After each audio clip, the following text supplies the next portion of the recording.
CCN news 24 के सभी दर्शकों को मेरा नमस्कार। दर्शकों, जैसा कि आप जानते हैं, लगातार 49 से 50 दिन हो चुके हैं, हाफ सेंचुरी हो चुकी है जंतर मंतर पे पूर्व सैनिकों के धरने की। और आज कुछ इस प्रकार की तस्वीरें नजर आई है कि साबका सैनिक संघर्ष कमेटी, जो कि पूर्व सैनिकों के इस धरने को आगे बढ़ा रही थी निरंतर रूप से प्रतिदिन, आज उसका कुछ नाम बदला गया है। वहाँ पे जो चेयरमैन है वो भी बदला गया है। अब इसमें कुछ असमंजस की बातें ये देखने को मिल रही है कि लोग इस पर कयास लगा रहे हैं कि ऑफिसर्स के द्वारा कुछ ऐसे काम किए गए हैं कि ये जो संघर्ष कमेटी है इसको रीनेम चाहिए, इसको उखाड़ने की कोशिश की गई है। मेरे साथ अभी जो वर्तमान के नए चेयरमैन हैं वो मौजूद है, एक बार इनसे आइए बात कर लेते हैं। सर, सबसे पहले हमारे चैनल में आपका स्वागत है। Thank you ma'am.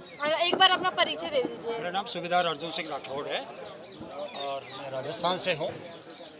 और आज जो हमारे यहाँ पे जॉइंट एक्शन कमेटी बनी है, जिसके अंदर पूरे हिंदुस्तान से करीब 200 जेशो जवानों की जो संस्थाएं हैं वो यहाँ पे आई हैं, और हमने इसको एक विस्तार देने के लिए, जो आंदोलन हमारा चल रहा है इसको और भी एनलार्ज करने के लिए आज हमने स्ट्रेटेजी बनाया है। उसके लिए जो कमेटी बनाई है उसका मुझे चेयरमैन आज सर्वसम्मति से लोगों द्वारा बनाया गया है। और जैसा कि साबका सैनिक संघर्ष कमेटी थी, ये कहीं जा नहीं रही है, ये कंटिन्यू यहीं रहेगी और उनका पूरा सपोर्ट हमें रहेगा। खाली किया इतना सा गया है कि अभी तक कुछ एक स्टेट्स के ही पूर्व सैनिक संगठन जुड़े हुए थे, लेकिन आज हमारे पास में ईस्ट वेस्ट साउथ नॉर्थ पूरे स्टेट से करीब 200 संस्थाओं के प्रतिनिधि यहाँ पे पहुँचे हैं, और उन्होंने आकर के अपना अपना समर्थन पत्र हमारे को सौंपा है कि हमारी संस्था आपके इस आंदोलन के अंदर हमेशा आपके समर्थन में खड़ी रहेगी। और अभी हम इसकी एक बहुत बड़ी रूपरेखा बनाएंगे। उसी चरण के अंदर आपने देखा होगा कि पिछले महीने की 3 तारीख को इसी आंदोलन के काल के ऊपर तमाम जिलों के माध्यम से माननीय राष्ट्रपति जी, प्रधानमंत्री जी को और इनको भी ज्ञापन दिए गए थे। तो डेफिनेटली सरकार के कानों पे जो रहेंगी होगी, लेकिन उसके बावजूद जो हमारी एक्सपेक्टेशन, जितनी हमारी अपेक्षा है, उतना सरकार की ओर से ध्यान नहीं दिया जा रहा है। और डेफिनेटली हम एक लोकतांत्रिक तरीके से, एक अनुशासित तरीके से इस आंदोलन को इतना बड़ा विस्तार दे देंगे।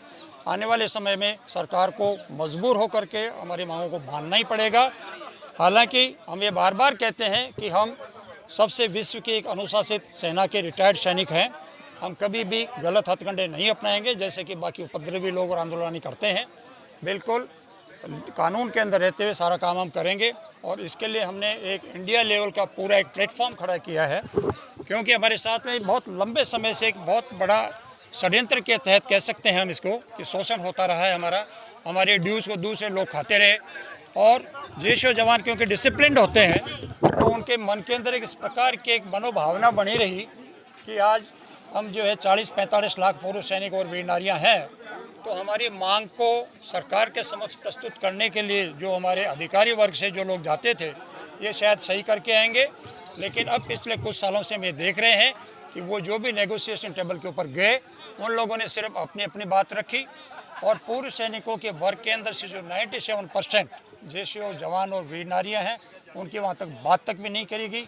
उसी के कारण से इतना बड़ा शोषण हमारे साथ में हुआ है। आप लोगों के बीच के लोग भी तो जाते थे ना, जो मीटिंग्स बैठती थी, जेसीओज और सिपाहियों को भी तो भेजा जाता था। आप सही कह रहे हैं, लेकिन अगर वो 5 आदमी होते तो इन्हें हमारा एक आदमी होता था, और वो एक आदमी कौन सा होता था जिसको अचानक ही बुला करके बोल दिया जाता था कि कल अपन मंत्री से मिलने चल रहे हैं, प्रधान से मिलने चल रहे हैं, आप भी चलिए। और वो ऐसा आदमी होता है जो बिल्कुल अननोन होता था इन मैटर्स के मामले में, वो खाली देख करके वहाँ पे एक मूक दर्शक बन करके आता था। प्रेजेंटेशन हमारे जेशो जवान के हक का वहाँ पे वो दे ही नहीं पाता था।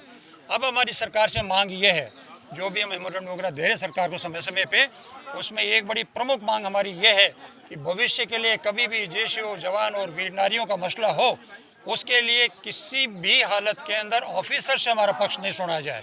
क्योंकि अगर वही सही पक्ष रखते, आज ये स्थिति नहीं आती, आज पूर्व सैनिक सड़कों के ऊपर नहीं दिखाई देते।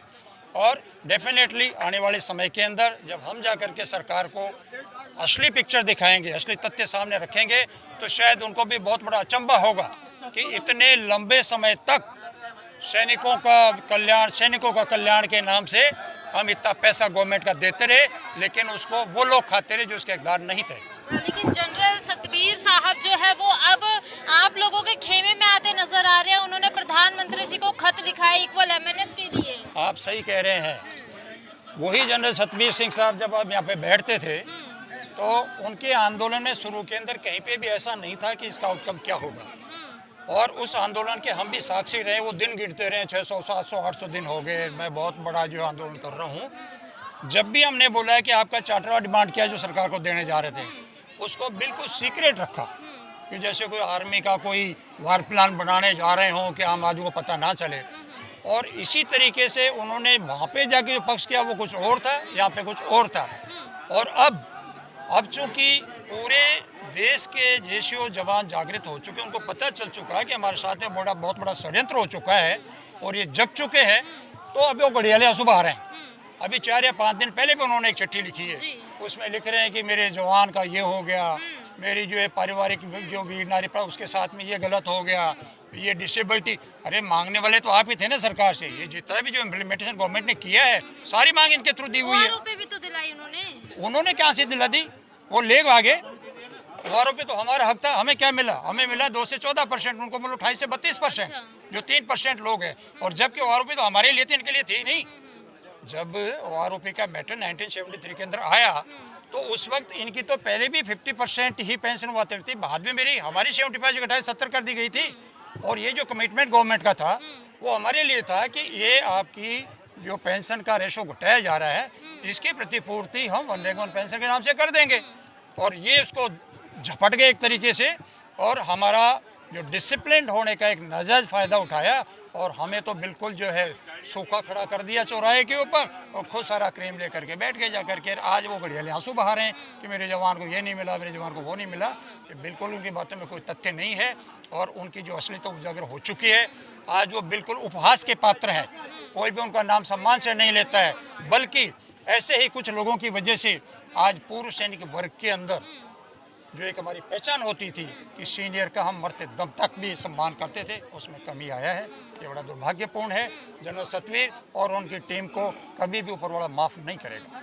कयास ये लगाए जा रहे हैं कि जो पूर्व सैनिकों का जो धरना चल रहा है 49-50 दिनों से, उसमें ऑफिसर्स के द्वारा कुछ ऐसे तत्व भेजे गए जिनके द्वारा आपका ये जो साबका सैनिक संघर्ष कमेटी है छिन्न भिन्न हो चुका है।